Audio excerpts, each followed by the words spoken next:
Assalamualaikum warahmatullahi wabarakatuh. Halo teman-teman semua.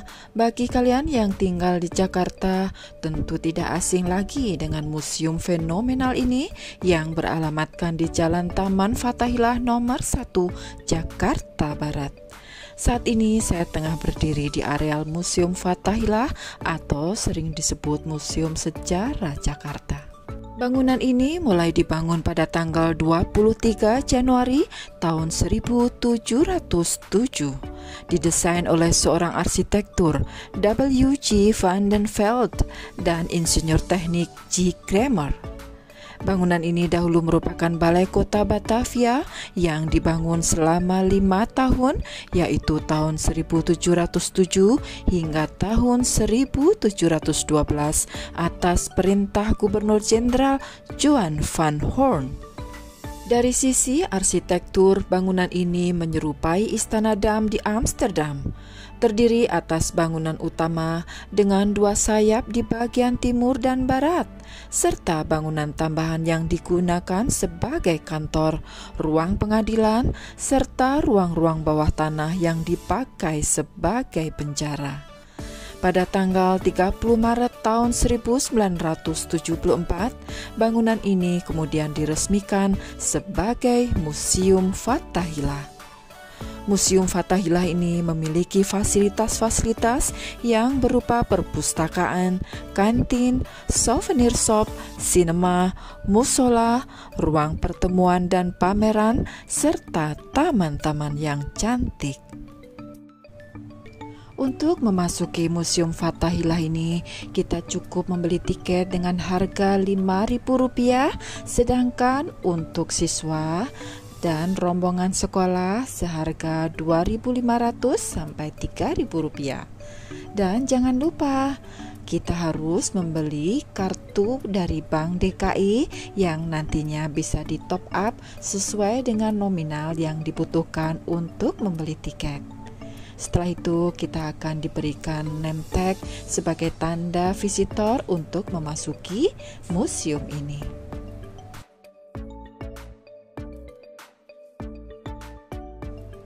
Begitu memasuki ruangan lobi museum, maka kita akan disambut dengan mural atau lukisan di dinding yang menggambarkan akulturasi budaya Belanda dan Indonesia.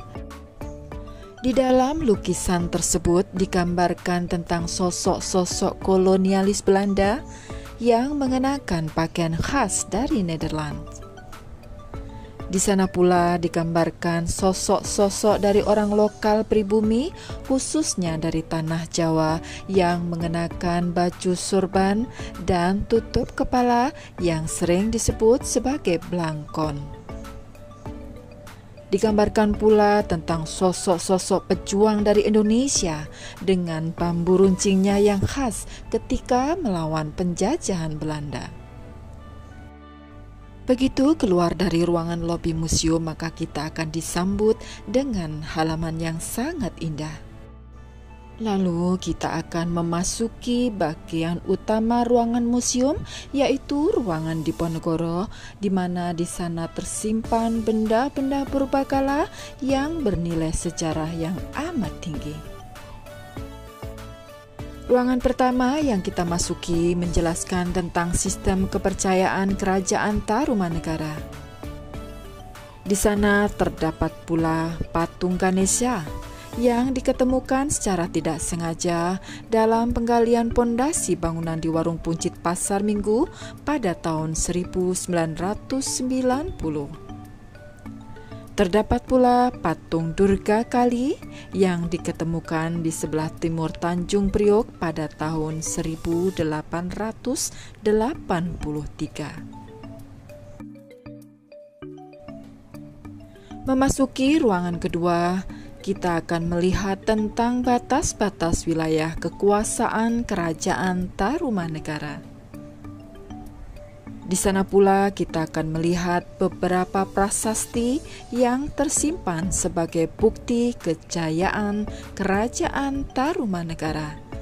Di antaranya yaitu Prasasti Tugu, kemudian Prasasti Ciaruten atau Prasasti Gajah, atau disebut juga Prasasti Ciampa, yang terdapat cap telapak kaki Raja Purnawarman yang disetarakan dengan kaki Dewa Wisnu. Selain itu pula juga terdapat prasasti kebun kopi.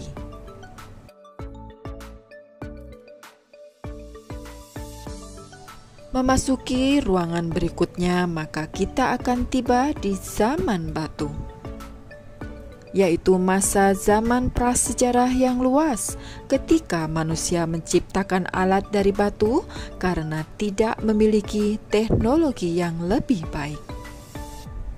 Zaman batu juga bisa disebut sebagai zaman sebelum manusia mengenal logam, sehingga menggunakan batu sebagai bahan utama untuk membuat peralatan.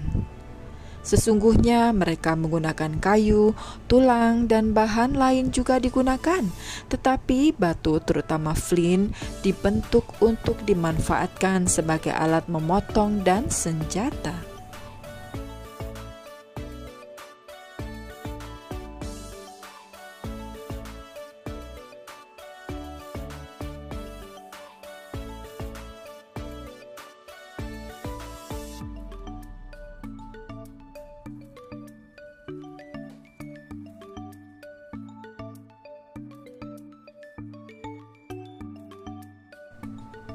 Sekarang kita akan memasuki zaman perunggu atau disebut juga dengan Bronze Age, masa di mana periode perkembangan peradaban prasejarah yang ditandai dengan adanya penggunaan teknik untuk melebur tembaga dari hasil bumi dan kemampuan untuk membuat logam berupa perunggu. Pada beberapa wilayah, zaman perunggu langsung terjadi setelah masa Neolitikum.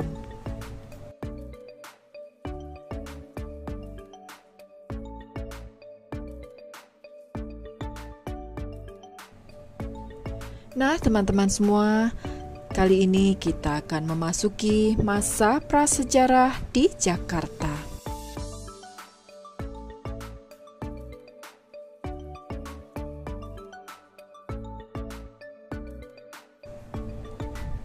Setelah menaiki anak-anak tangga, maka di lantai 2 kita akan disambut dengan beberapa miniatur yang tersimpan rapi di dalam kotak kaca. Di antaranya adalah miniatur kursi,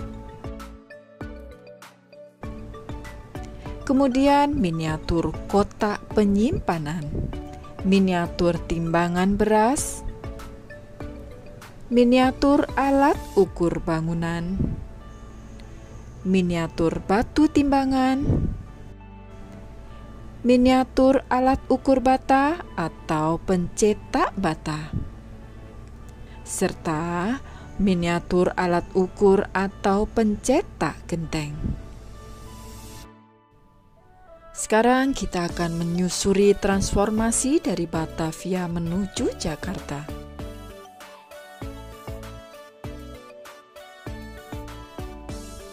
Di dalam ruangan ini terdapat furnitur kuno dan indah di masa itu. Terdapat pula semacam diorama di dinding yang menggambarkan tentang penduduk asli Jakarta, yaitu etnis Betawi, serta penggambaran tentang penggusuran etnis tersebut di perkampungan. Di dinding tersebut terdapat foto-foto kenangan, termasuk tokoh ikonik Betawi yang legendaris yaitu Bapak Benyamin Suaib yang terkenal dengan film-filmnya yang fenomenal.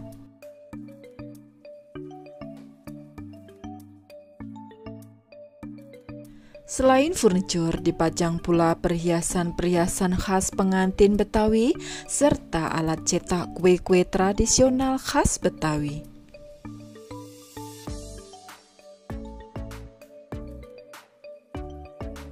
Nah, berikutnya kita akan mengenal tentang penduduk Omelanden. Apakah Omelanden itu? Omelanden dihuni oleh berbagai macam etnik, baik yang datang maupun didatangkan ke Batavia. Mereka kemudian membentuk kelompok-kelompok masyarakat dan menempati lahan-lahan yang kemudian berkembang menjadi perkampungan di Omelanden. Berdasarkan catatan sejarah, jumlah penduduk Old London dari berbagai kelompok masyarakat di tahun 1669 digambarkan sebagai berikut.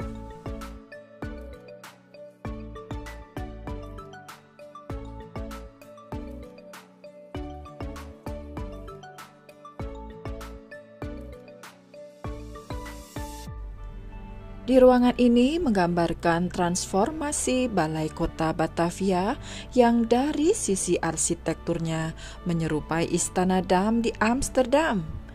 Pada tanggal 30 Maret 1974, barulah bangunan ini diresmikan sebagai Museum Fathahillah.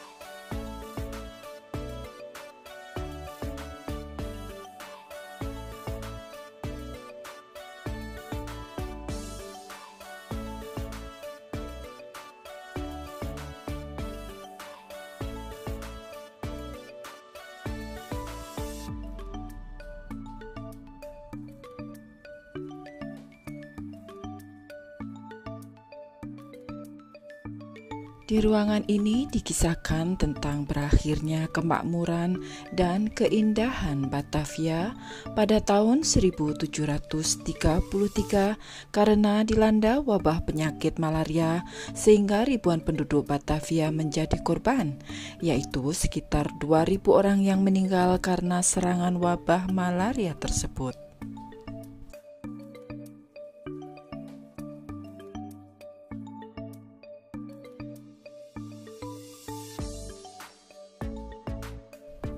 Digambarkan pula masa runtuhnya kejayaan VOC dan kemunduran Batavia. Sisa-sisa kejayaan Batavia di abad 17 hingga 18 telah dihancurkan oleh H.W. Daendels pada tahun 1808 hingga 1818, sehingga saat ini kita hanya bisa menyaksikan beberapa saja sisa-sisa bangunan kokoh era kolonialisme Belanda, termasuk balai kota yang difungsikan sebagai Museum Fathahillah ini, serta Pelabuhan Tanjung Priok yang masih terus melanjutkan peran Batavia sebagai salah satu simpul penting dalam jaringan perdagangan Asia. Tahukah teman-teman semua bahwa runtuhnya VOC tak lepas dari peran Sultan Agung? Siapakah Sultan Agung? Beliau adalah raja yang paling terkenal dari Kerajaan Mataram. Pada masa pemerintahan Sultan Agung, Mataram mencapai zaman keemasan. Cita-cita Sultan Agung antara lain yaitu mempersatukan seluruh tanah Jawa dan mengusir kekuasaan asing dari bumi Nusantara.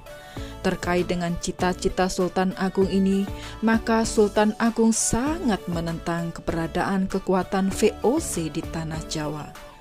Apalagi tindakan VOC yang terus memaksakan kehendak untuk melakukan monopoli perdagangan, membuat para pedagang pribumi mengalami kemunduran. Kebijakan monopoli VOC juga dapat membawa penderitaan rakyat. Oleh karenanya, Sultan Agung merencanakan serangan ke Batavia sebagai pusat VOC. Demikianlah teman-teman sekalian, liputan tentang Museum Fathahillah. Semoga liputan ini bisa memberikan informasi yang menarik sebagai alternatif destinasi wisata sekaligus sebagai pembuka cakrawala wawasan tentang sejarah Jakarta. Sampai berjumpa di liputan selanjutnya. Wassalamualaikum warahmatullahi wabarakatuh.